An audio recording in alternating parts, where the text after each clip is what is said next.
Welcome to Leaping Larry's Revolutionary Reading Theatre.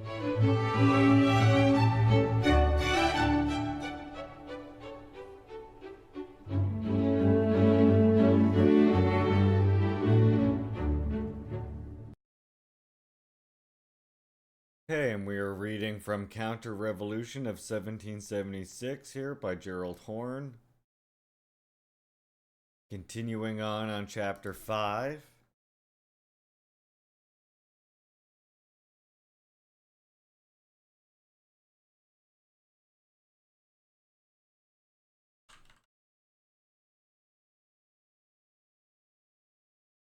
Which is right here.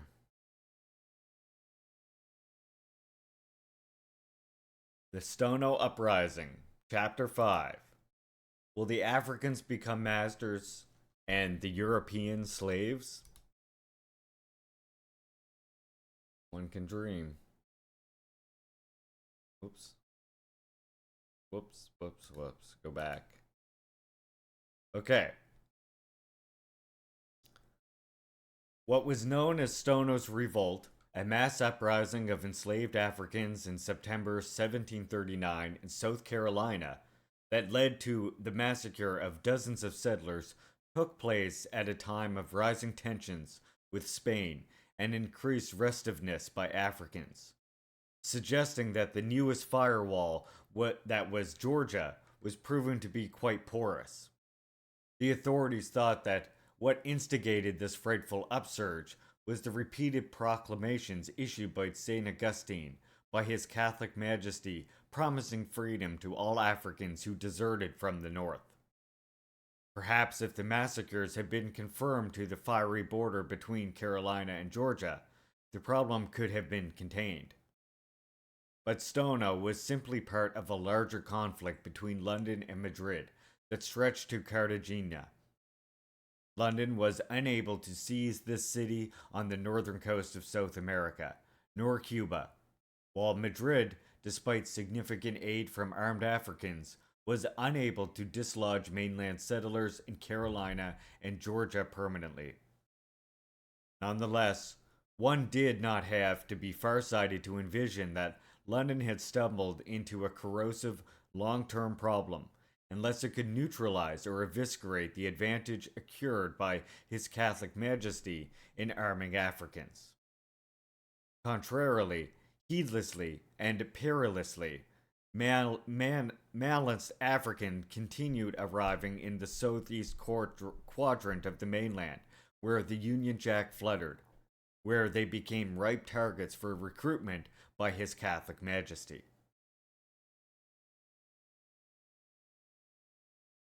After the slaughter of 29 settlers near the Stono River, viewed with stark suspicion was the delegation from Florida that had appeared just before this trailblazing event, supposedly with the aim of delivering a letter to General Orkenthorpe, though it was generally known that he was in Georgia. An official report, after stressing that the insurrection actually depended on St. Augustine for a place of reception afterwards, pointed to the curiosity that the Spanish delegation bearing the letter included an African who spoke English very well and presumably briefed the insurrectionists. Then, shortly after the revolt, a Spaniard, said to be a priest, was seized in Savannah. According to an official investigation, he was tasked to procure a general insurrection of the Negroes, quote unquote. Every breast was filled with concern. It was averred with no little veracity and unbound anger that St. Augustine, the receptacle of debtors, servants, and slaves, understandably, during the anxious years of 1738 to 1739, Oglethorpe was obsessed with the threat from Spanish Florida and eliminating it. Sifting through the ashes of revolt, Carolinians lamented the fact that the Africans increasingly surrounding them were brought from the kingdom of Angola, and many of them speak Portuguese, which language is as near Spanish as Scotch is to English. providing Madrid with an incalculable advantage, not least since the Africans were perceived as a multiple threat, as they were presumed to be Catholic too. The Stono uprising was led by Angolans.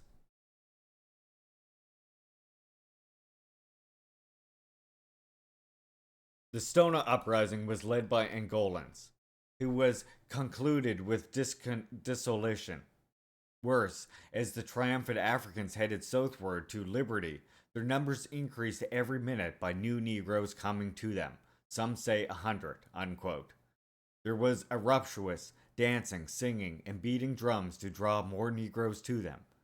Tellingly, even when routed, the Africans behaved boldly, even as dozens of them were systematically executed. Perhaps it was a reflection of Carolinians' arrogance or ignorance that reportedly they preferred the enslaved to hail from Angola, though they might be conservant in a language close to Spanish and might be Catholic besides.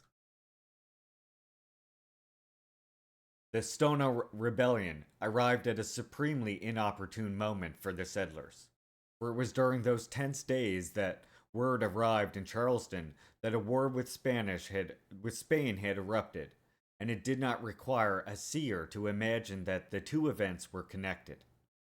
The influential William Stevens of the colony in Georgia, which was in the crosshairs, moaned, as the scent of death still hung in the air from the Africans marauding, that, quote, in the midst of these hostilities from abroad, it was now settlers' great unhappiness to have more dangerous enemy in the heart of their country. A reference to the, quote, Negroes who made an insurrection. Carolina was full of flames, he groaned. The Stono uprising struck terror in the hearts and minds of settlers, solidifying the perception that though enslaved Africans were necessary for development, their presence was dangerous, and therefore they must be even more brutally oppressed. But this bloodthirsty callousness would only serve to drive Africans further into the arms of the indigenous Spaniards or whoever appealed to them, which then heightened the oppressive strategy of the settlers, and so on, in an endless loop of destruction. When London seemed insensitive to this dilemma, by seeming to take steps towards abolition, the already yawning gulf between the colonists and the metropolitans widened. Stono also potentially jeopardized the entire colonial project in Carolina. It was the culmination of years of turbulence, driven by fissures among elites and emerging doubts about their ability to govern. Unfortunately for them, Africans had to say about their future. When an African was hanged in a public square as an example after being compelled to make an unsteady oration urging slaves to be content with their desperate plight, it said more about the insecurities of his executioners than his forced words ever could. Carolinians were on edge for good reason. For in Charleston in August 1736, a visiting Hessian soldier observed that the entire province was at the point of experiencing the most horrible Sicilian Vespers imaginable, referring to an awesomely furious mass slaughter of despised occupiers. Quote, the entire Negro population had conspired to assault their masters on a certain night, massacre all the male white population, make the women either their slaves or use them to gratify their desires and sacrifice the rest, unquote. They intended to, quote, attack the city, seize the magazines, and massacre the inhabitants, but were thwarted. More to the point, just before Stono, Don Manuel de Montaño, one of Madrid's chief delegates in St. Augustine, was chortling about the misfortune that had befallen London settlers in the region. They had embarked, he said, with, quote, 100 Negroes to build a fort.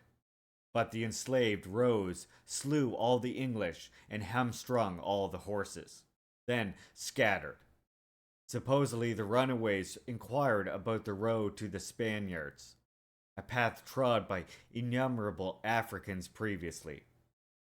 On the 31st of May, 1738, Montagnio, in presaging this massacre and the enhanced tumult to come, reportedly elated that various fugitive Africans from the English colonies, who somehow were ensnared in bondage in St. Augustine, appeared before him and demanded their liberty, which was promptly granted over the adamant protests of their captors.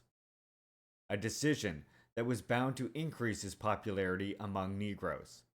On 16th of February 1739, Montagnio, in an evident escalation of the conflict in London, set aside an encampment near St. Augustine called Gracia Real de Santa Teresa de Mos.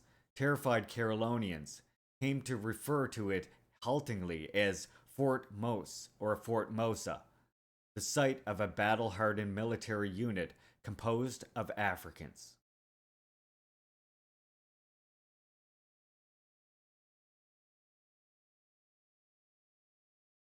It's hard to separate the 1739 revolt from the ongoing contest between London and Madrid in the region. Madrid was insolent, claimed one Londoner, adding that the only power of reducing Spain to reason was first to make her feel our power. Left unsaid was that at the root of this contestation was fierce jousting between the powers over the control of the fruits of the immensely lucrative African slave trade. Perhaps even more troubling for Africans in the long term was the chauvinistic campaign launched by London against Madrid, seeking to prove the alleged superiority of supposedly fair-skinned, fair-haired Protestants, rather than reputed dark, cruel, treacherous, and Catholic Spanish. This did not bode well for the abolitionist cause, that presupposed a lessening of individualist discrimination targeting the dark-skinned. Typically, such chauvinism targeting other Europeans was seemingly indifferent to the all-important cause of whiteness, which served to complicate the colonialism of which it was a constituent element.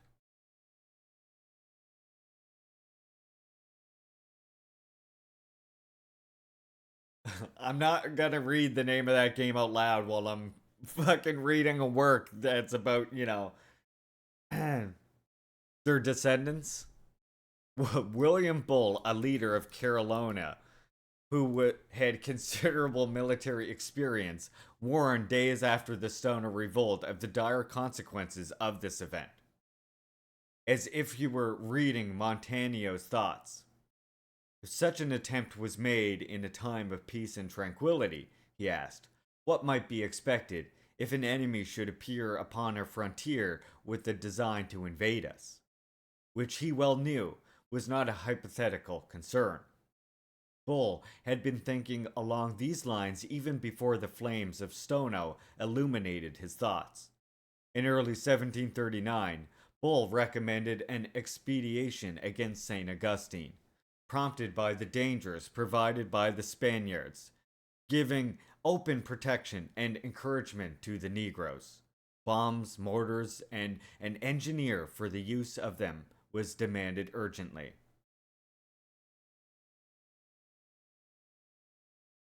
Weeks after Stono, policymakers in Charleston remained in an uproar, fretting that their deserted slaves now in St. Augustine might rise in rebellion against them. So, demolition of that place would free us from the like danger for the future. We do not take this opportunity of attacking Augustine while it is weak, said Oglethorpe, with the sweeping portent, all North America, as well as Carolina, and this province will feel it severely. Their settlements could not long survive when Negroes are encouraged to massacre their masters. Quite sensitive to the crisis, Governor James Glenn, a native of Scotland, who served from 1738 to 1756, was obsessing about yet another fire in Charleston, and wondering quote, how far this accident may encourage our Negroes and other enemies to form some dangerous scheme, unquote. The long-serving Glenn was tautly alert to the threat imposed by Africans, considering them more dangerous enemies than either Indians or Spaniards, since they were ready to revolt on the first opportunity and are 8 times as many in number as there are white men able to bear arms. A danger grown greater since Oglethorpe's unhappy expedition to St. Augustine. These Africans, Glenn emphasized, were more formidable enemies than Indians can ever be, as they speak our language and would never be at a loss for intelligence. The Africans were now ranked higher as a threat than Indians or Spaniards, was quite telling, an indication of the dismal future of the slave trade reforms, in that these measures had created a massive danger to security. If Africans were now the primary danger, would that mean more repression of them? Would it mean cutting a deal to subdue the Africans, even if it means an entente with Madrid? Spanish and African designs were no secret, since Carolinians were often in and out of St. Augustine. There stood the influential Caleb Davis in early 1739, in search of 19 of Port Royal's most valuable Africans who had spirited away to Florida only recently. With temerity, he had demanded that the authorities in St. Augustine facilitate their capture, but to his dismay, the governor refused to deliver, ascribing his refusal to the edict of His Catholic Majesty. Accusingly, Davis charged that this was a reneging on a bilateral accord between the province of Florida, but was rebuffed nonetheless. Neither the patience nor the capital represented in the bodies of enslaved Africans or Carolinians was inexhaustible. Spanish plans to attack Georgia in an attempt to suffocate the toddler of a colony, and a scheme that was said to involve a goodly number of armed Africans, were no secret either. Havana was said to be the point of embarkation, and battering Savannah the goal, which placed Georgia in a tizzy since fortifications were still paltry. What were described happily as contrary winds saved the settlement. Pithily, the lieutenant governor of South Carolina, spoke of the designs formed by the Spaniards to invade and unsettle the colony of Georgia, and to excite an insurrection of Negroes of this province, unquote. In what was thought to be faraway Virginia, there was awareness of the considerable body of land forces headed from Havana.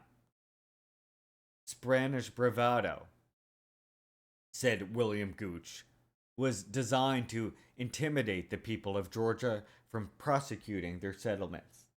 What happened? What?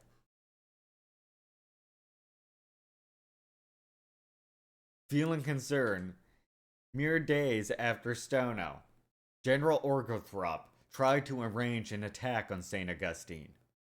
Quote, before more troops arrived there from Cuba, it was announced. But Carolina was reeling from smallpox and yellow fever, not to mention apprehension about what would occur and how Africans would react once armed settlers headed miles away. Oglethorpe may have had his opposition to the presence of Africans confirmed when he was forced to debate whether the enslaved should accompany his brigades, and, if so, how many white men sufficient to guard them and oversee them would be needed.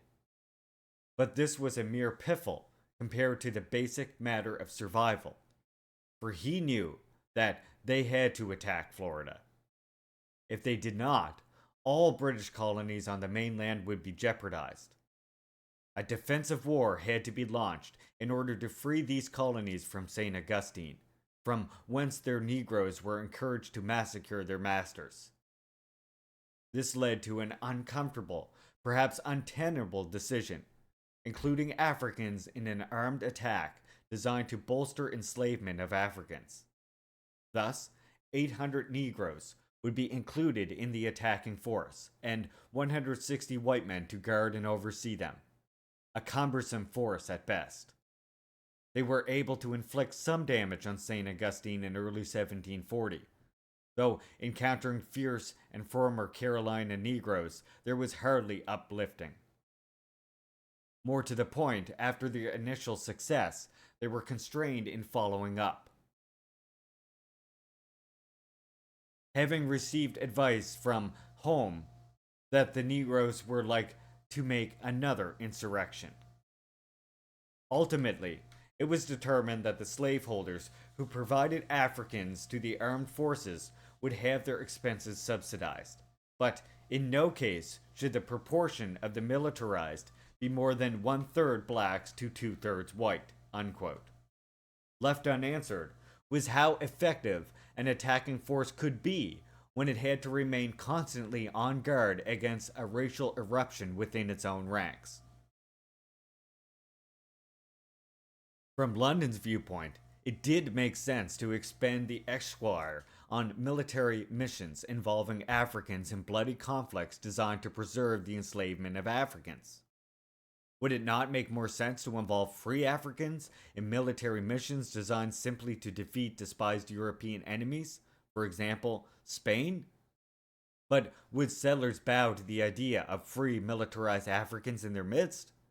And what would a free and militarized African population on the mainland mean to the militarized identity politics that was whiteness, which seemed to be based on the dark-skinned population's mass degradation?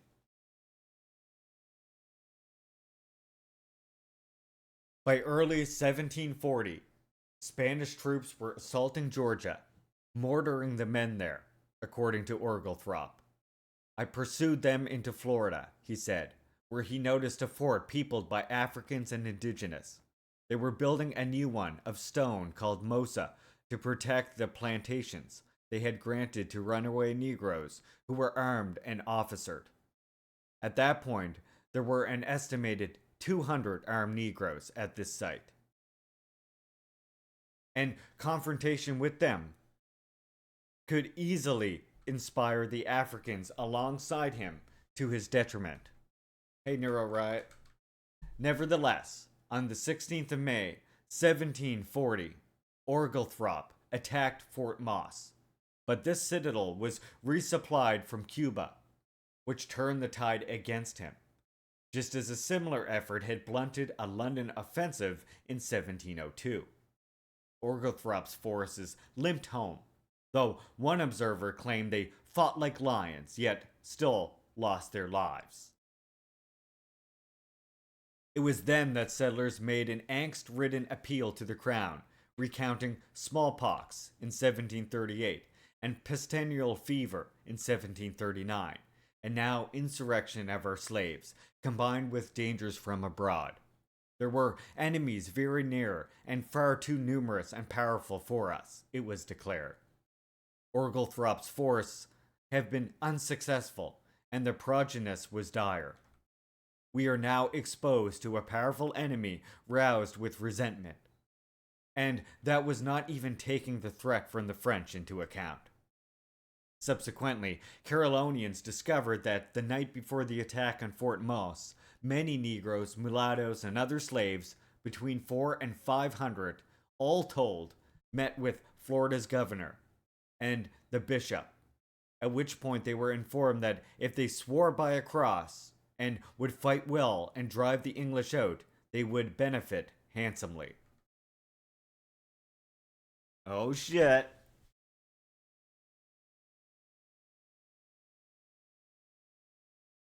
Come, Becky.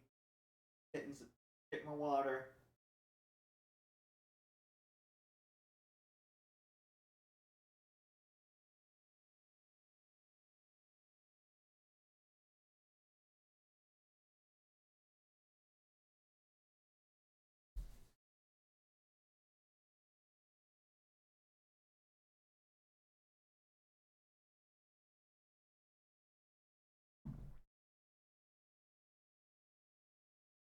Bull captured the fears of his settlement when he lamented about how slave property had become so very precarious and uncertain, to the point where the Negroes, which had been their chief support, may in little time become their enemies, if not their masters. Hell yeah. Let's go.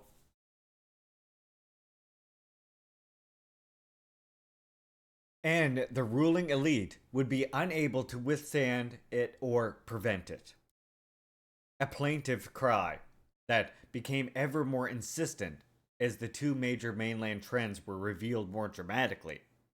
As London moved unsteadily towards abolition, settlers began thinking more and more that the crown was at least unreliable, and even capable of aligning with the Africans to corral the colonists. Surely, if influential colonists were mulling the wretched possibility of the Africans becoming the masters of the settlers, a mind boggling turn of events still difficult to imagine even today, it minimally presupposed that the Redcoats would not ride to their rescue.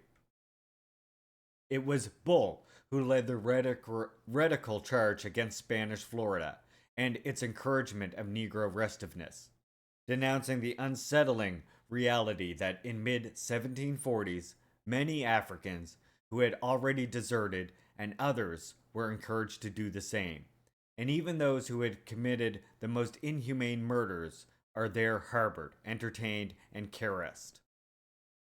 Bull should have been forced to consider that if Spaniards were caressing Africans while his compatriots were lashing them, then elite Carolinians should have adopted a more benign approach. But this was incompatible with the obtaining colonial enterprise that mandated brutalizing of the enslaved. Dealing with Florida and the insurgent Africans, there was enough to deliver nightmares. But Bull also had to contend with great apprehension of danger from the French and the Indians on the colonists' back. Bull well knew about the ever-present threat provided by the indigenous, while the French did not seem to be in the mood to disappear either. Earlier, one of Bull's fellow leaders, speaking from Barbados, wondered about the exorbitant and surprising increase of the French in these parts. It could easily be interpreted as a sign of weakness, driven by the unfolding fiasco with Maroons, when he proposed carving up the region with Paris, instead of driving them out, and even including in the bargain native Indians and free Negroes in St. Vincent, where they were in the process of gaining the upper hand. If the French will not come into this, he said defiantly, surely they have premeditated design to circumvent and overrun us. To which an ordinary Parisian might nod sagely and approvingly. As years passed, this concern about French encroachment did not dissipate. There arose a dispute with Paris over control of St. Lucia, with France being advantaged, according to Governor Robert Dinwiddie of Virginia, since they settled very fine plantations there with 300 French families, which meshed nicely with their holdings in Dominica and their settlement on St. Vincent. Though Virginia was many hundreds of miles away, Dinwiddie sensed that this French advance could in the long run threaten his own colony. In a few years, France will be so strong in those and other sugar islands, if the crown of Great Britain does not interpose, that if we should have war with France, I am afraid that they will be able to invade and take over all our leeward islands without any aid or assistance from Europe. The great importance of the British sugar colonies to this kingdom, said a Londoner shortly after Stono, and the miserable circumstances they are reduced to, were even more remarkable, given the extraordinary progress France has of late years made. A progress that was attributable, in part, it was thought, to the privileged relationship of Paris's appendages to New England. the pernicious practice of introducing French sugars into northern colonies was unjustifiable, if not treasonous. In order to obviate such a practice, the Crown felt compelled to bend prevailing racial praxis, which may have harmed further profit making potential. That is, coasting sloops in the islands traditionally carried by a Negro crew, but the latter could not provide evidence against a white person. A real demerit in an area of rampant piracy. Thus, it was mandated that all coastings and trading vessels should carry a proportion of white men instead. But the question lingered, from whence would they come? But something had to be done about northern colonies that had developed a kind of dependency on the French, to the prejudice of Great Britain, according to one Londoner. And an oracle could have predicted an armed thrust towards independence by these provinces, ably assisted by France, or minimally existential challenges to London's mainland possessions. And that same oracle might also have predicted that to bolster their ranks, the anti-colonial rebels would elasticize the crucial identity that was whiteness, to better confront Africans, indigenes, and other presumed foes by welcoming the huddled masses from all of Europe, and not just those of the British Isles.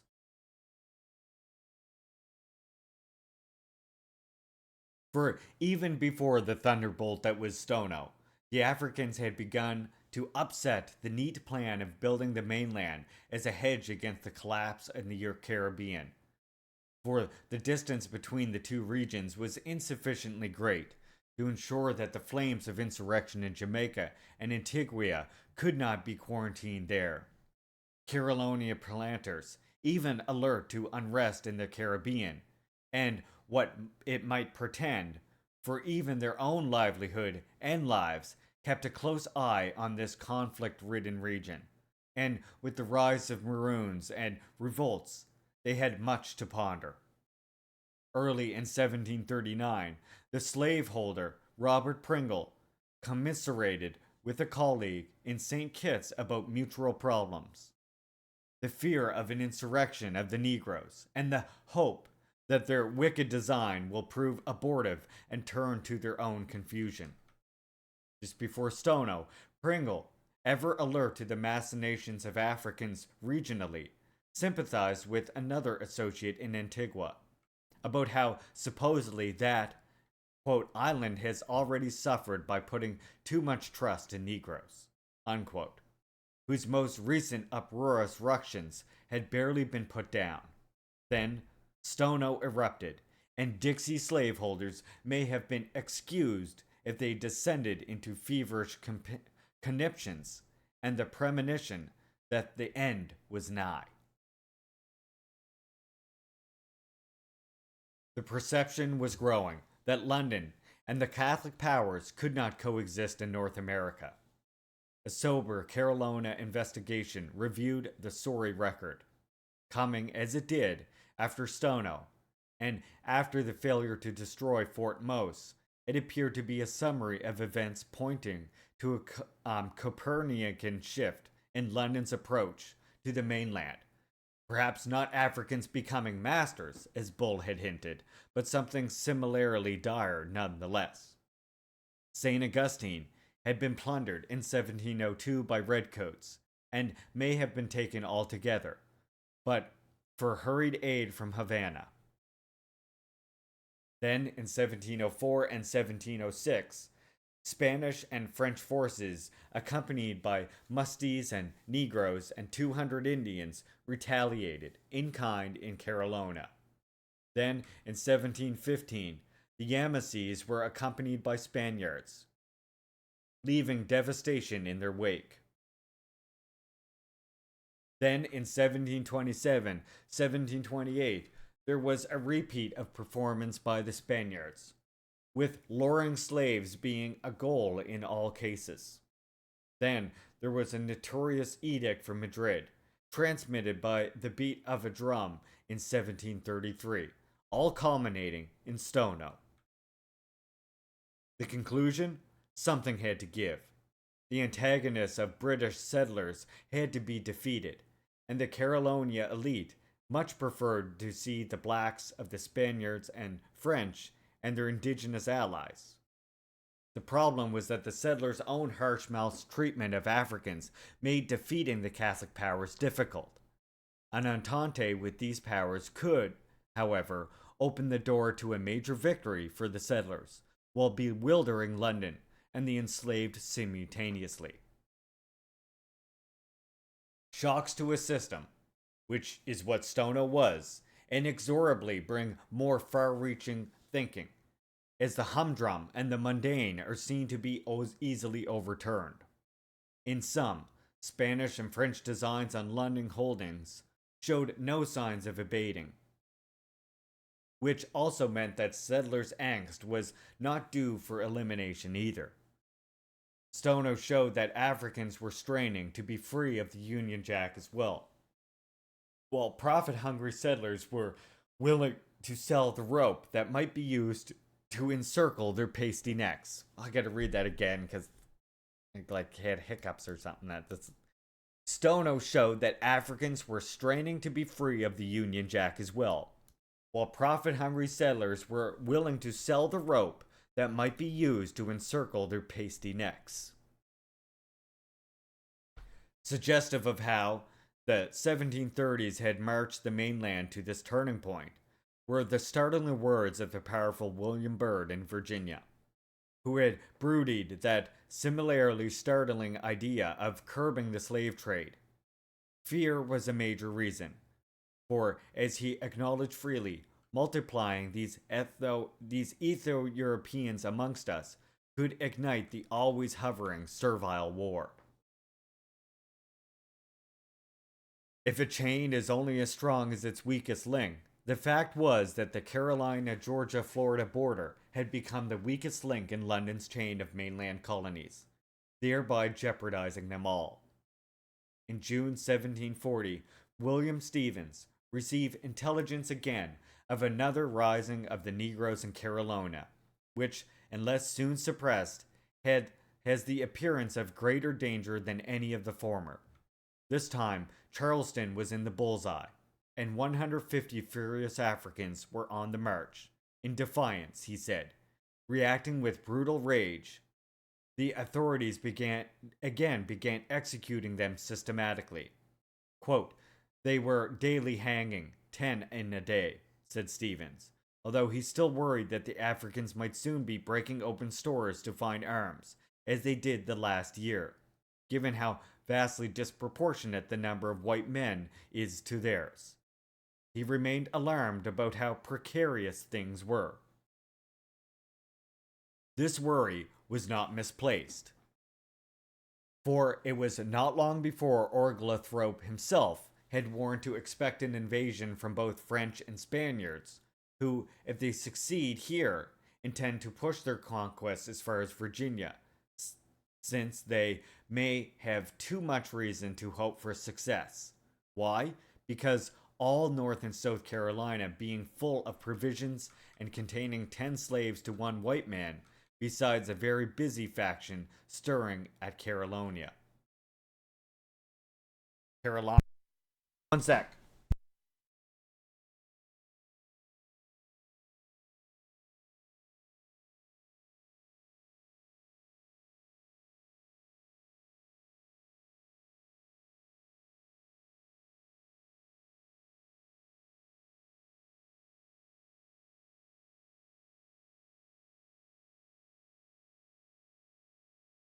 Okay, sorry about that.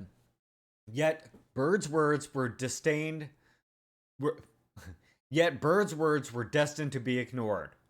For slavery and the slave trade had become a terribly addicting drug, regularly delivering the mindless euphoria of stupendous profit, while simultaneously threatening survival of colonialism. Not long after Stono, Byrd's ostensible leader, Governor Robert Dinwiddie, the Glasgow-born executive responsible for pushing George Washington forward, announced beamingly the presence of not less than 100,000 Negroes in the colonies on the Main of America, with 231,000 Negro slaves belonging and employed in the British sugar colonies, which, being valued at £20 sterling per head, amounts to 4,620,000 pounds. Yes, he said, with the utmost satisfaction. The British Empire of America is of inestimable value to the nation of Great Britain. And given that, why not increase the capital that was Africans in order to increase wealth?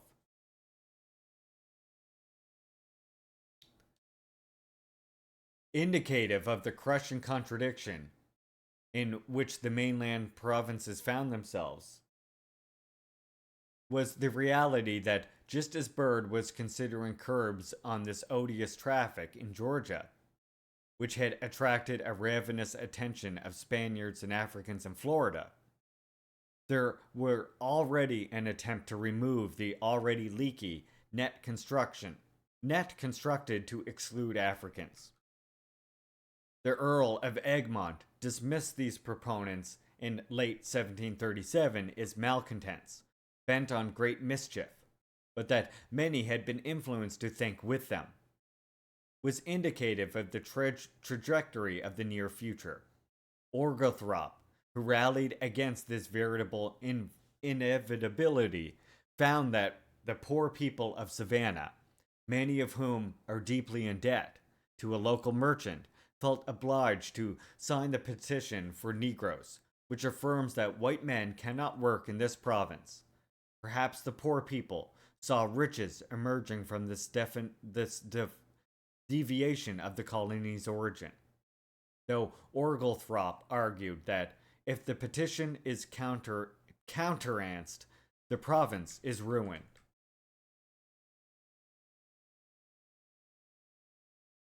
Oglethorpe was not singular, for others also were concerned that more Africans exposed them all to domestic treachery and foreign invasion, just to gratify the greedy and ambitious views of a few Negro merchants, who sought to become sole owners of the province by introducing their baneful commodity, with little awareness of the terror this presented to the unadvised masters. These Georgians thought it was madness to bring more Africans to their colony, giving the propensity to revolt and ally with invaders. No, claimed those who were hungry for more enslaved Africans. What motivated them was something else. It was hypocrisy, they said, to talk so much against slaves and slavery, and at the same time oblige their fellow subjects, natives of the same land, with themselves, to go through the same labor that the Negroes they are daily commiserating are employed. As so often happened for centuries to come, those who played this particular race card prevailed. To be against slavery of Africans meant you favored exploitation of Europeans. Or, to put it another way, those who favored lessering exploitation of Europeans should be in favor of enslavement of Africans. Those who prevailed were so implicitly arguing that whiteness itself would not be viable as absent the presence of Africans to exploit shamelessly. Excluding enslaved Africans meant crass exploitation of European labor, which would mean class tensions and a dearth, by definition, of white solidarity. This could be a greater threat to the colonial enterprise than enchained Africans, at least in theory. Georgia was formed, as we have seen, to blunt Spanish Florida, and Carolina to Africans. By 1741, the cost of Africans was said to be about £30, the rough cost of passage from Europe to North America. Subsidizing this voyage, it was felt, offset the danger of larding the land with Africans. Plus, it was thought that enslaved Africans made settlers indolent and wasted time, since so much effort was devoted to ensuring that bonded labor would not defect. In effect, slavery placed the fate of the colony in the hands of those who were likely to revolt. Rice meant mean African labor, but the silk to be developed in Georgia, it was said, needed only women and children. Moreover, allowing African slavery meant a skewed class system, allowing wealthy planters, and merchants to also lord it over poor planters, and the poorer planter would feel the need to mortgage his land to the Negro merchant, allowing the merchant to gobble up readily the holdings of debtors. Besides, allowing slavery in Georgia would just move the problem of Africans fleeing ever closer to St. Augustine, thereby maximizing the problem that was supposed to be solved. These arguments were defeated. After 1776, it became quite fashionable in the new republic to blame London for all the ills delivered by slavery. But what Georgia reveals, as one scholar noted, is that if it was the aim of British policy to encourage trade in Negroes, the guidelines established for that colony could hardly have been less appropriate. Buried in an avalanche of perhaps purposeful forgetfulness was a typical appeal made by one Georgia settler. During this period, speaking of his compatriots, Negroes, nothing but Negroes is all the cry, unquote. Oglethorpe and his comrades were, in so many words, demanding a Georgia exception, whiteness in one colony. But how could this occur when, on the Carolina border, there was brutal slavery exerting a gravitational pull in one direction, while on the southern border, there were armed Africans eager to invade? Ineluctably, Georgia would have to yield to the south or the north, and it did not require a sage to divine that yielding to the latter was more likely. Repeatedly, Georgia's founding father, Oglethorpe, consoled that Spanish emissaries are very busy stirring up discontents among the people, and inexorably their principal point is Negroes, unquote. For he warned brusquely that as many slaves as there are many enemies to the government, and consequently friends to the Spaniards. What was to be done? The way to overcome all this is to persist in allowing no slaves, encourage the importation of Germans, unquote. But what if they were Catholic, which many were? Still, the pan-European project plodded ahead mercilessly. For Oglethorpe would not budge. The Spanish, he opined, found three insuperable obstacles in the way in driving out the English from this colony. The people being white, and Protestants and no Negroes were naturally attached to the government. Unquote. True, there was the prelocating matter of not only Spain but also France and other saboteurs seeking to entice Georgia to absorb more Africans, being secure that slaves would either recruits to an enemy or plunder for them. But Oglethorpe had proven to be a chess player who had difficulty in envisioning the consequences of his immediate moves. For it was not long after Stono that the authorities in Georgia noted pleasingly that since the formation of this colony, the price of lands had risen appreciably. As planned, the province was a fine barrier for the northern provinces, and especially for Carolina, and is also a great security against the running away of Negroes from Carolina to St. Augustine. However, this was serving to make the province even more valuable.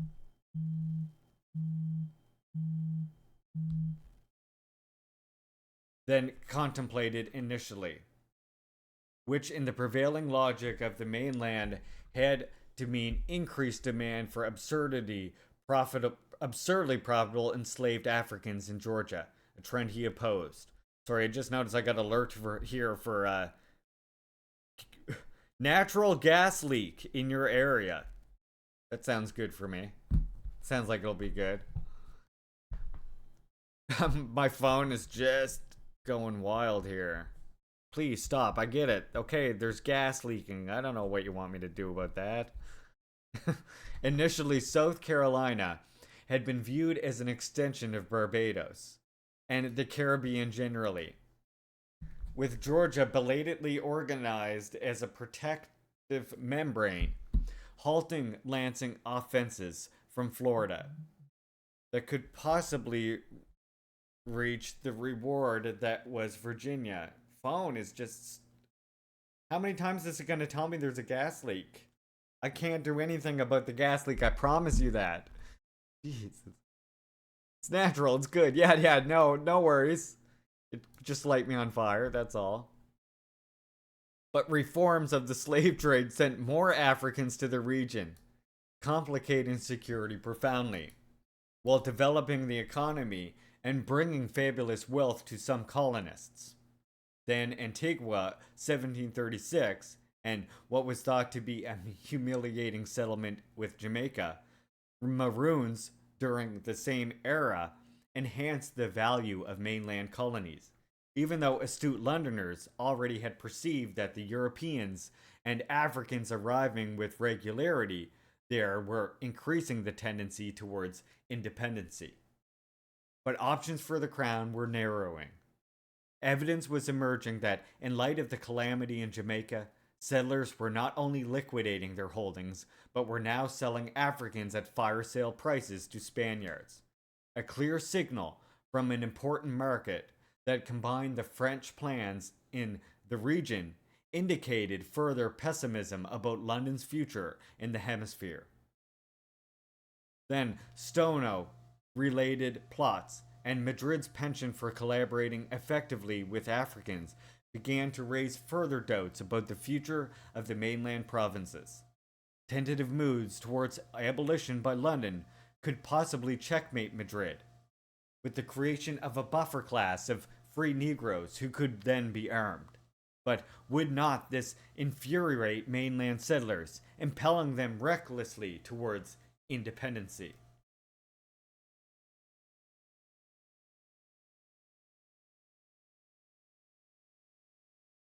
Yeah, it's not that kind of gas. This is the kind of gas that goes into the air. That gas. Not the gas that goes into your tank. And yes, I can see why that's confusing. It's annoying to me too that Canada adopted that. Thus, the British Crown had to contend with an incipient abolitionist tendency, which the potential of losing the entire colonial investment through African revolt tended to bolster. Yet, this was a trend which was to enrage settlers in 1776.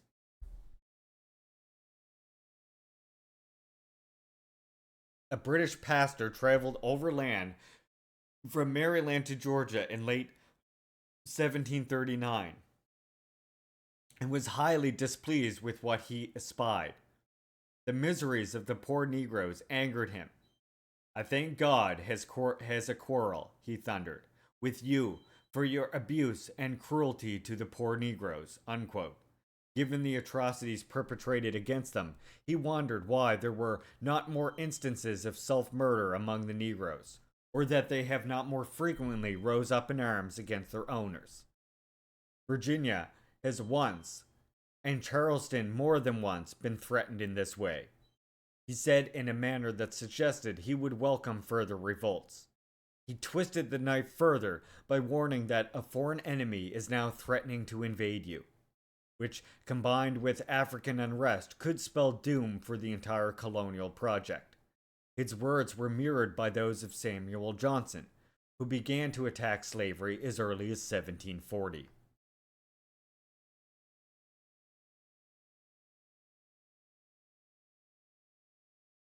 Before we get to the end here, I just want to say that if you are enjoying Leaping Larry's reads, you can support me reading over there on YouTube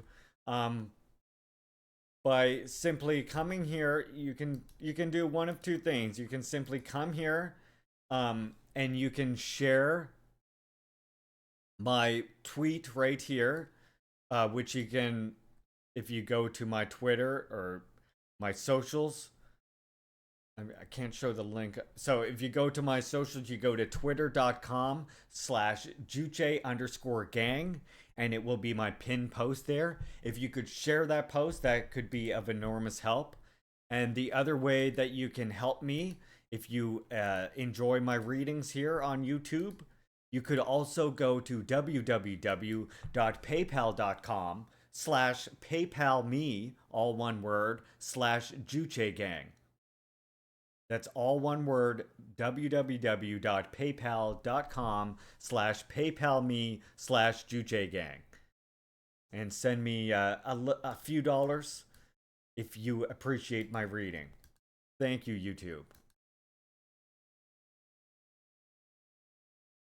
And now I'll continue. It needs to be considered that incipient abolition is hard to disconnect from comprehensible concern about the stability of the bloodily profitable slave system. This British cleric might have noticed in his peregrinations that there had been a large influx of Africans to Delaware after 1713, and about 2 decades later, this group was almost 20% of the colony's population. At that juncture, as war with Spain loomed ominously, the Africans regionally revolted and aimed at uniting both the eastern and western shores of Maryland under their control, with an uncertain future designed for the settlers, who then proceeded to rally and head off this upsurge. As this desperate squashing unfolded, precipitous settlers were aware that France too was beating furiously the drums of war, with London settlements as a lush target. This was not disconnected, it was thought, from the spate of attacks on masters by the enslaved. It was then that Delaware's Lieutenant Governor, George Thomas, warned about the domestic insurrections of the Negroes, spirited up by the emissaries from our enemies, which fomented, he noted, with understatement, melancholy reflections.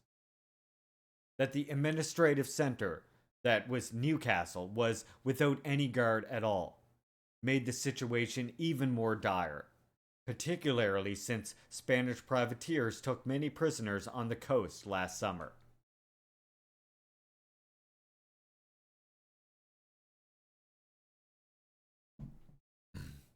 What to do?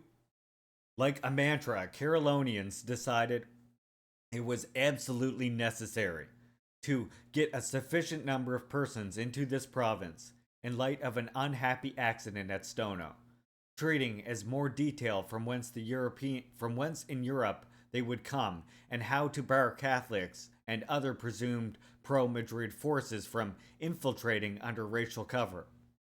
Suspecting such a ruse, an early prominent settler in Georgia pointed to what he saw as the strict connection between property and unrest among Africans, a frequent colonial era complaint, which Entente with Paris and Madrid post 1776 would tend to eliminate. Yet, colonial leaders did not seem to understand that religious bigotry was at odds with the idea of bringing more whites to the mainland. Constructing a truer pan-Europeanism, which would erode the stain that was anti-Semitism, was a possible remedy, for example. But this too was not easy. Although Jewish migrants to Georgia had a justifiable concern about Spanish insurrections in the light of Inquisition, when Savannah settlers pleaded for the delivery of more enslaved Africans, their petition was signed by above 117 freeholders, with a conspicuous exemption. The Jews applied for liberty to sign with us, but we did not think it proper to join them in any of our measures. Unquote. Further militarizing of the settler class was another remedy pursued with little consideration as to what this might mean for the culture created. The many late horrible and barbarous massacres perpetrated against the white inhabitants of this province by Negro slaves, who were generally prone to such cruel practices, unquote, made it necessary to constant patrols should be established. It was announced by Carolina elites in late 1739. The authorities were so bold as to propose the ultimate sanction, curbing the importation of Africans. Though well-honed smuggling techniques were not easy to overcome, weeks after Stono, the well-connected Robert Pringle was grousing about the proposed very high duty on Negroes, but noted the gaping loophole that it would not take place till 15 months after it is ratified. So there remained time to import a pretty many Negroes, unquote. And in any case, he thought, he could still block this unwanted tax, as resistance to taxation merged with hunger for slaves in a way that was to vex the mainland for years to come.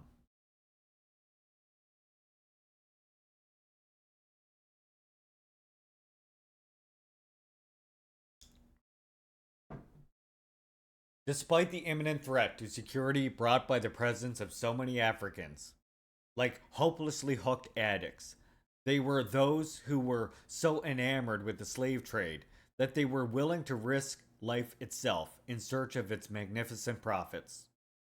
Hey Bobby, welcome in.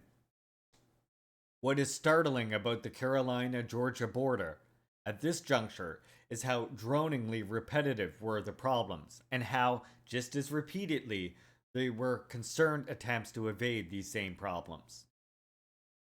The increased presence of Africans served to increase insecurity, inspire Madrid, heighten the military burden on London, and incite further secessionist strains with its colonies. Dangers truly lurked, as Oglethorpe's expedition to St. Augustine suggested. Madrid and London had reached the snare of war. In the theater of conflict, stretching from the mainland through the Caribbean to South America.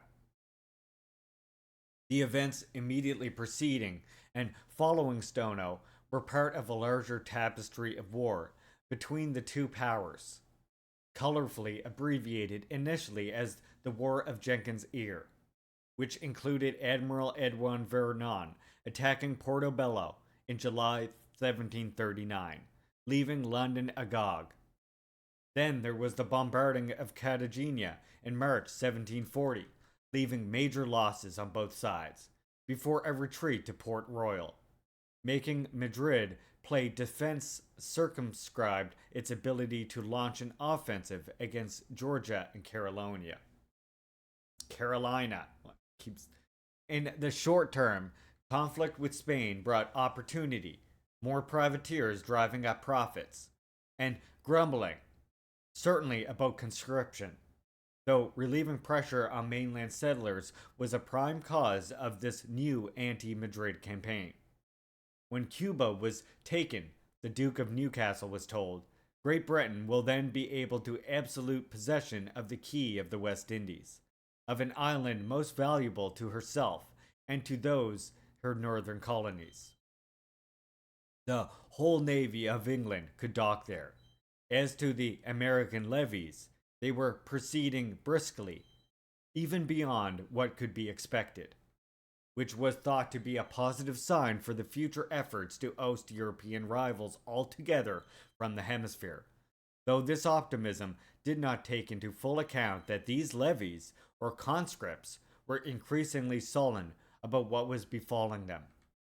Still attacking Cuba indicated how seriously London took the idea of relieving the mainland by going to a major source of the difficulties endured by Carolina and Georgia. It did not take long for this bright-eyed optimism of July 1740 to encounter sobering reality, with the Crown's chief military delegate in New York reporting in September 1740 desertions from His Majesty's ships of war and land forces, which had been so frequent that it was reaching the point where his forces may be unable to protect either trade or country. Upon landing in Jamaica, mainland draftees commenced promptly grousing about their pay. Others, all of a sudden, had become very sickly, with hundreds crowding into the island's already less than commodious hospitals. To be fair, not long after landing, 9 officers and about 100 men from Virginia had been buried, suggestive of the difficulty in adjusting to their environment, an adjustment Africans were thought to make with ease.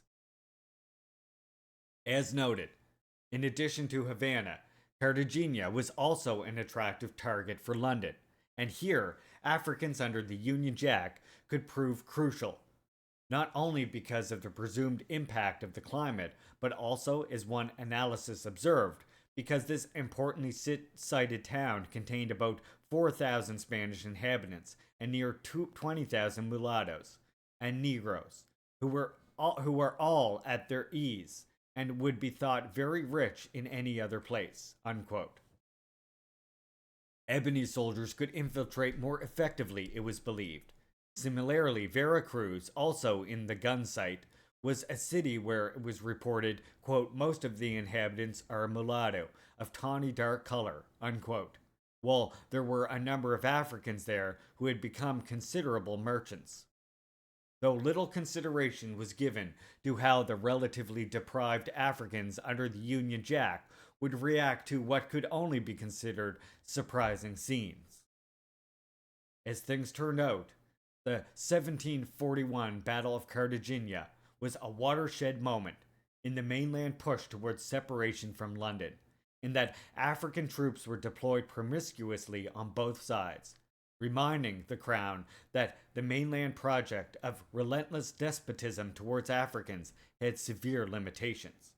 That mainlanders pursued this project while not being renowned for their competent martial skills in the field could only raise further questions in London as to whether following the settlers' unreconstructed anti-African policy was the wisest course.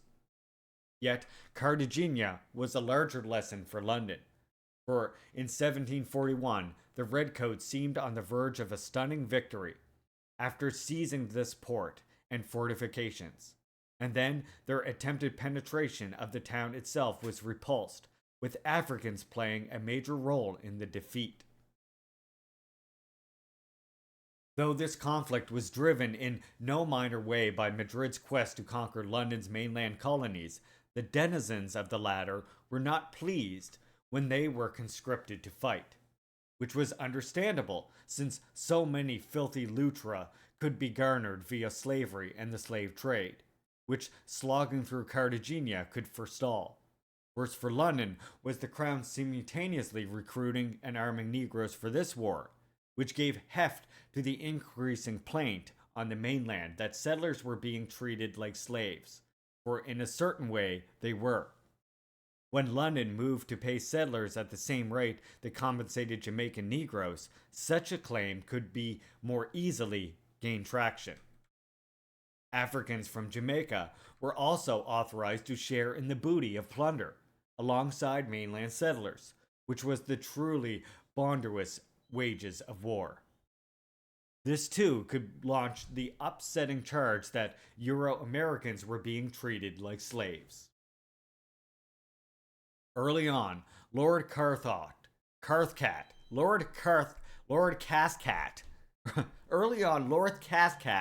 was optimistic, reporting in August 1740 of his greatest joy in having at least 3,000 with him from North America, which he said heightens greatly his hopes that we have success, particularly in taking the rich prize that was Havana, the presumed source of the rampant insecurity of the mainland. But as the settlers began to desert their posts or suddenly fell into a very bad state of health or even refused to serve, the Crown had to rely even more on Africans, which only magnified the ongoing problem. In March 1740, Admiral Vernon told of the scandalous desertions that were a shock as subjects were going over to the enemies of our religion, as well as our country, which some of his contemporaries saw as indistinguishable. It did not take long before Admiral Vernon decamped to Jamaica with the aim of raising 1,000 chosen Negroes to serve, quote unquote, in a continuing attack on Cartagena.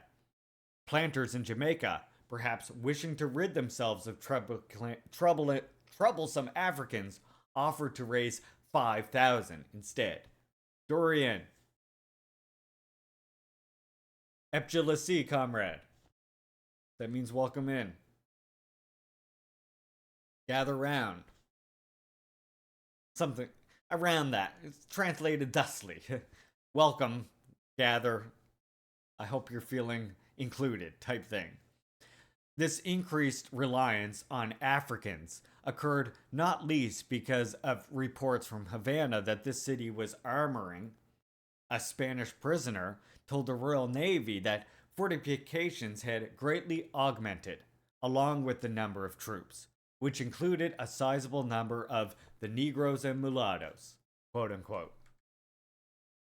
It is not evident that London considered the full impact of militarizing Africans, not least those from Jamaica, which had attained a justifiable reputation for fierce militancy, on their skittish colonists, who were not ignorant of Antigua in 1736 and the recent bloodshed at Stono. Nor did Londoners, or settlers for that matter, seem to fully comprehend the incongruity of recruiting Africans, armed and otherwise, to fight on the side of the hemisphere, with the ultimate aim of preserving racist despotism in the mainland. But with the competitive pressure placed on London by Madrid's long tradition of arming Africans, it was also not evident if there was any viable alternatives available. For London's part, it seemed that the conscripted mainland settlers slotted to fight in Cuba and Cartagena were more problematic than were armed Africans, since the former required more tending and the latter could be treated more roughly at less expense. Then there was the internal squabbling among the factious mainland settlers, complicated by differences in the value of the respective currencies and the resultant disputes about who was being paid more or less. One settler could not avoid recalling 1716, when Virginians had to rush to the rescue of South Carolina, and the stinging recollection that their sacrifice was not compensated adequately.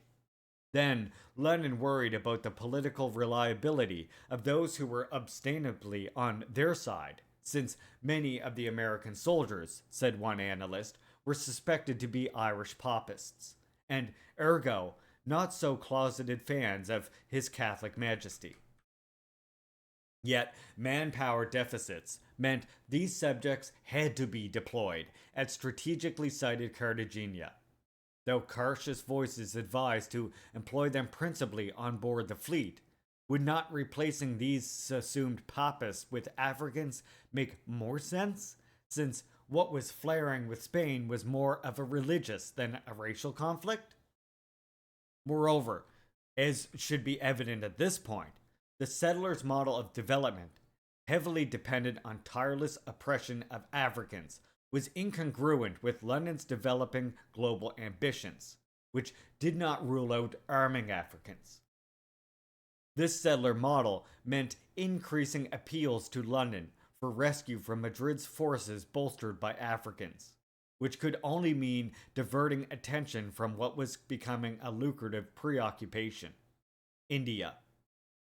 Thus, as the first anniversary of the Stono Revolt approached, the authorities in Charleston and Savannah urgently requested protection and assistance in anticipation of yet another attack from St. Augustine. But what would have been the response if armed Jamaicans had been deposited in their midst? Yet, as time passed, London was becoming more, not less, dependent on armed Africans. For to meet the Spanish challenge, Lord Cathcart and the Duke of Newcastle assembled a force that the former termed the most considerable ever sent from this kingdom to the West Indies. A major logistical fleet that could not have functioned optimally without the deployment of Africans. The fleet assembled one of the largest ever seen in the New World, said one wondrous commentator, signaling the major stakes with 37 major vessels and 13 others carrying 1,820 guns, 15,000 sailors, and 12,000 land troops. Yet, in Cartagena, in 1741, Admiral Vernon suffered extremely heavy casualties among land forces with tropical fever, which some colonists thought Africans were immune to, cutting a prodigious swath through the redcoats. There was a near collapse of the siege, followed by a hasty retreat to Jamaica, then the launching of an equally fruitless attack on Santiago de Cuba, with the incurring of more significant losses. Get fucked, redcoats. Initially, Admiral Vernon was contemptuous about the mainland conscripts, only deigning to keep them as laborers, an insult that did not enhance their devotion to the crown, particularly since settlers' losses had been staggering. Massachusetts alone had been a mere 50 survivors out of the original 500 volunteers. The notion that Africans could be more easily navigate the summer heat of Cartagena and presumably Cuba, too, took hold. London had rarely, if ever, conscripted so heavily among mainland settlers. And though a credible claim could be made that defeating Madrid's forces was the colonists' interest, this view was occluded by the buckets of blood that were shed. When Londoners began referring to these draftees as Americans, it helped to congeal an identity distinct from that of the Sceptred Isle, a kind of emergent Americanism. When Admiral Vernon referred to them as slothful, they keenly felt his scorn, and this did not increase their already dissipating patriotism. The conscripts may have taken umbrage at the idea of taking Cuba, with the idea of resettling these mainland settlers there, a thought that had occurred to leading Londoners. When the mainland draftees were referred to contemptuously as fit only for cutting fascines, bundles of sticks, with Negroes, quote-unquote, this may have curdled the emergent idea of American separateness verging on independency, and a brew of pre-existent anti-London and anti-Negro sentiment. They were brewing up a toxic brew, in other words. It was not as if British troops from Europe were excellent, as one witness termed them raw, new-raised, undisciplined, a fact known to everyone, quote-unquote. Their officers were little better, being either young gentlemen of uncertain but suspicious provenance, who, by way of reward, found themselves commanding men. Still, even this sharp-tongued observer was dismissive of the American troops, who were in general many degrees worse. But the officers in particular were composed of blacksmiths, tailors, shoemakers, and all the banditti the country affords. As for key posts they filled as engineers, bombardiers, and gunners, well, worse never bore the name or could be picked out of all Europe, unquote.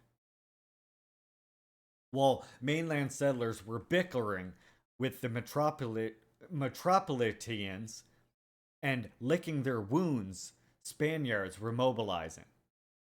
In October 1741, the authorities in Madrid recalled that in 1737, His Majesty had mandated the extirpation of the English from the new colony of Georgia, and the time was now opportune to accomplish the destruction of Carolina and of its dependencies, and in the process to inflict a damage that will ruin and terrify them.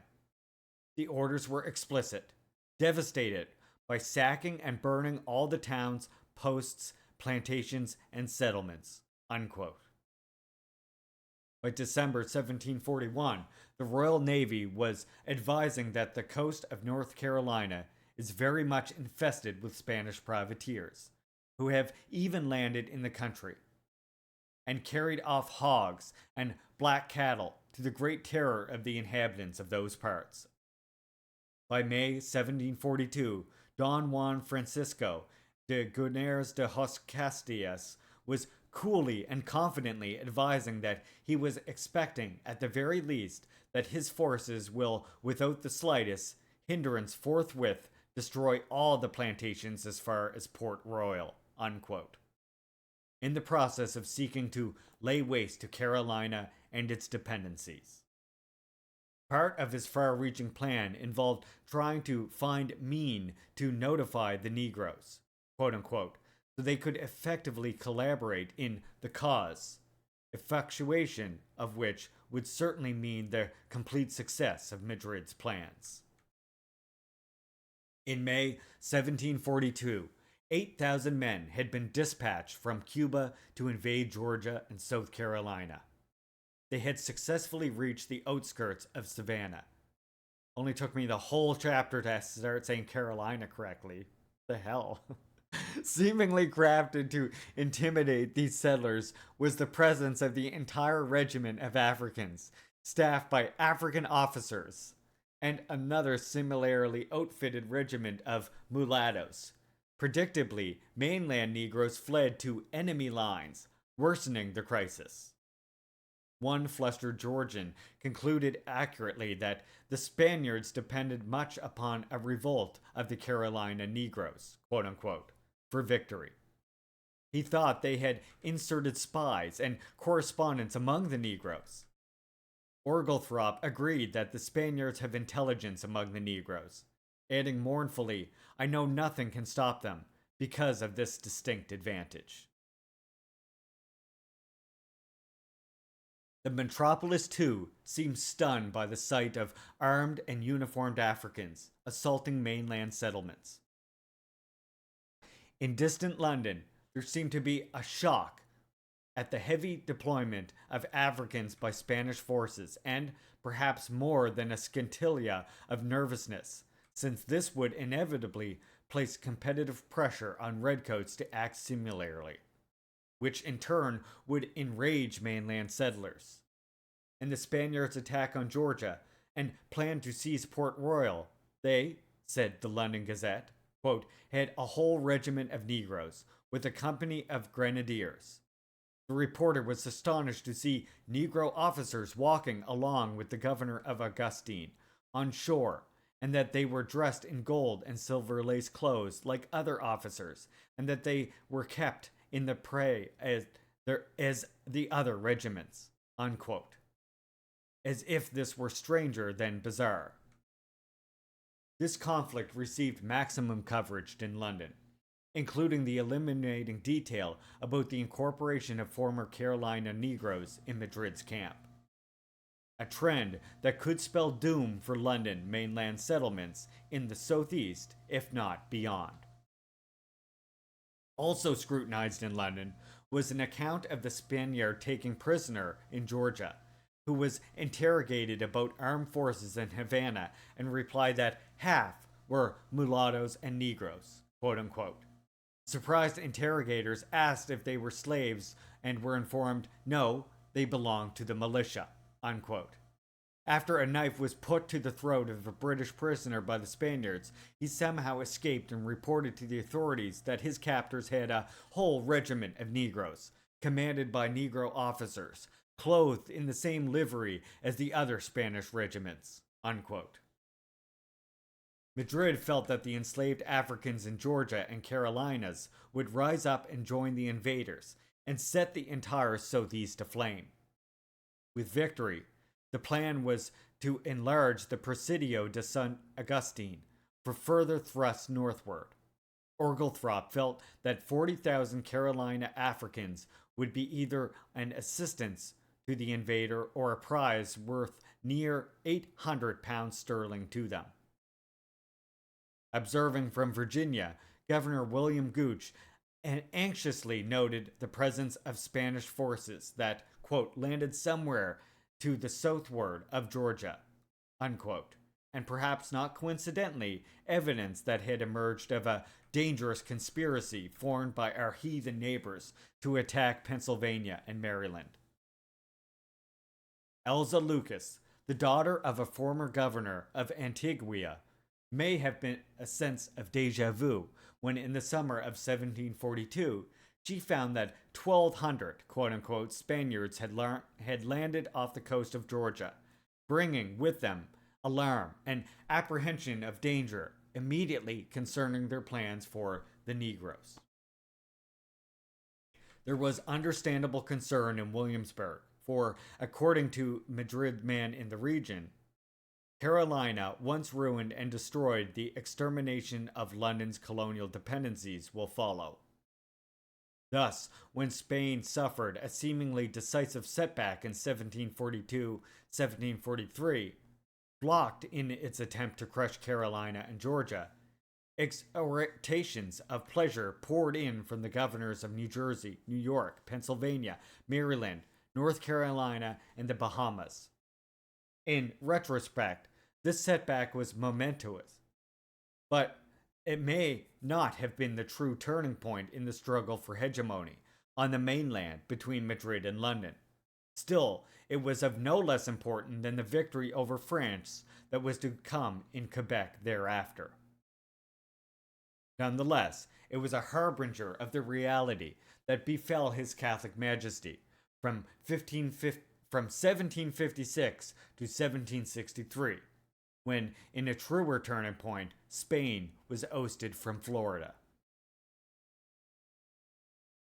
But for London, these proved to be calamitous victories, setting the stage for now less harried colonists to make a separate peace with Paris and Madrid against the interests of Britain.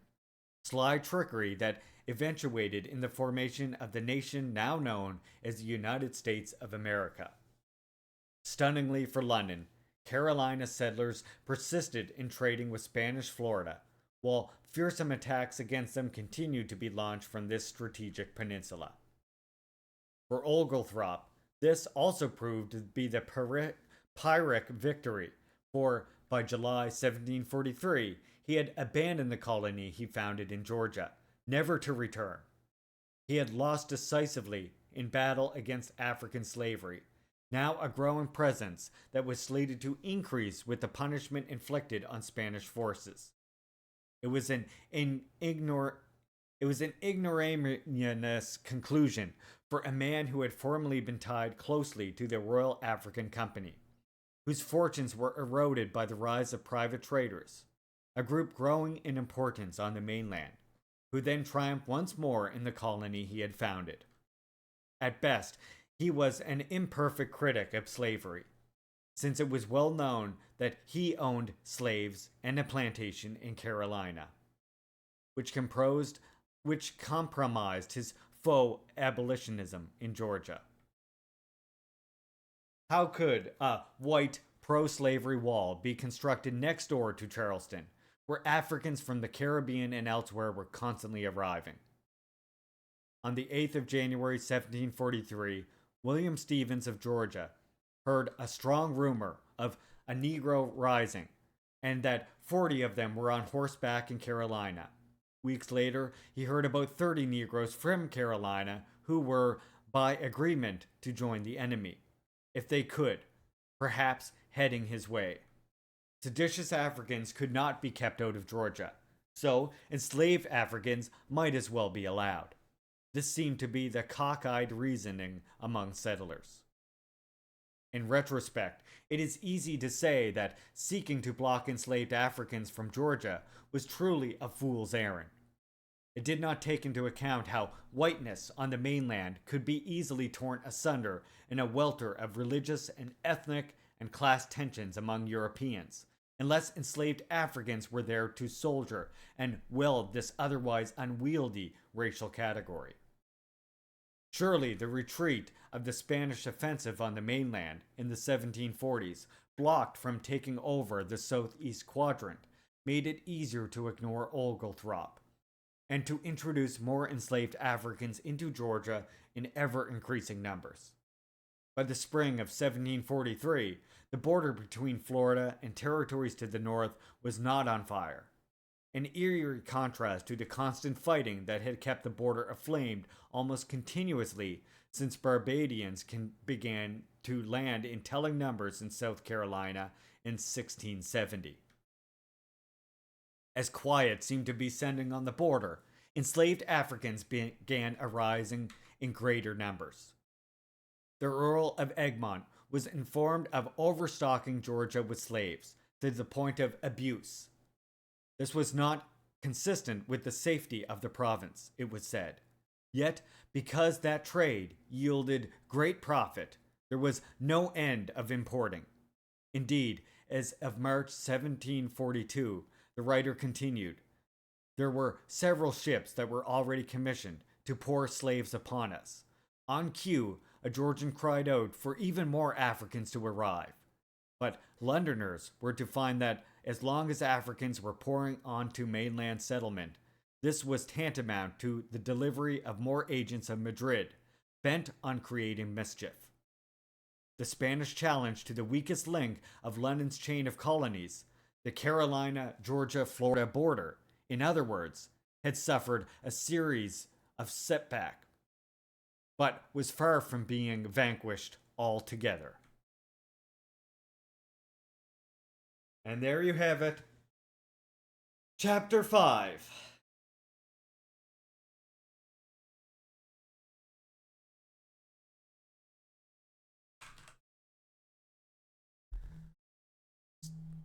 So next time we read, still getting this emergency alert for gas leaks.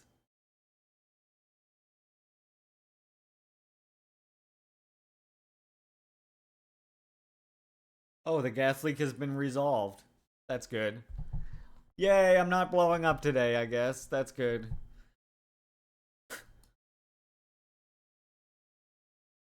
Just what we want. Nobody wanted gas in this area either.